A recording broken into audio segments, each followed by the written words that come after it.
बिस्मिल्लाहिर्रहमानिर्रहीम।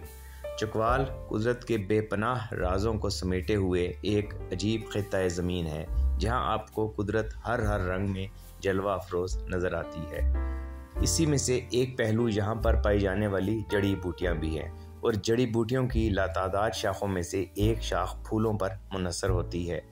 चकवाल में हमने गुज़श्ता 20 सालों में अब तक तकरीबन 100 के लगभग जंगली फूलों को मंजर आम पर लाने का बेड़ा उठाया है।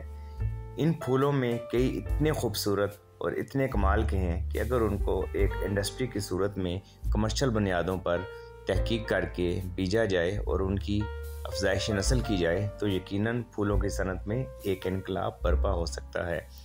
और उससे भी कई गुना अहम पहलू ये है कि चकवाल की इस मखसूस बुलंदी और मखसूस आबो हवा पर पाए जाने वाले ये फूल यकीनन इंसान के लिए अद्वियात की दुनिया में भी बेहतरीन साबित हो सकते हैं। कुछ फूलों पर तो हमने अपनी तहकीक और रिसर्च अपने कुछ व्लॉग्स में बाकायदा जारी भी की है कि गुज़श्ता 2-3 सदियों तक इनमें से कौन कौन से फूलों को इंसानों के अमराज के इलाज में इंतहाई कामयाब और भरपूर तरीके से इस्तेमाल किया जाता था।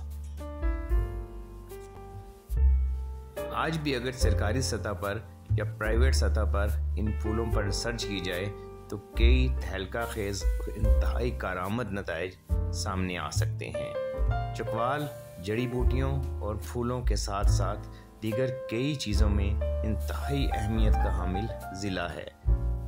ज़रूरत सिर्फ इस अमर की है कि इस पर भरपूर जदीद और तहकीकी अंदाज में तवज्जो दी जाए।